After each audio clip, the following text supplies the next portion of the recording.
Near AI recently launched staking for inference and staking for using agents, for using IronClaw. The core idea is now if you own some Near, you are able to access AI capabilities without needing to spend extra money.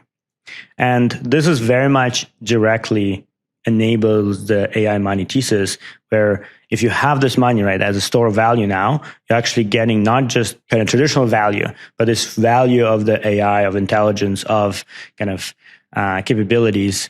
And you can leverage that to continue improving yourself and benefiting economically. Similarly, this is not just for people. You can run autonomous agents that run on this infrastructure that effectively own Near to pay for their own capabilities.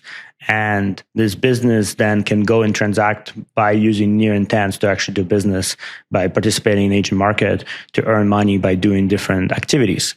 And so this really turns from just like individuals and businesses to really now you can have these digital agentic businesses that are self-sovereign on themselves, and then you can have shareholders and kind of token holders of this business deciding on the direction, on the mission of this kind of individual sovereign agents.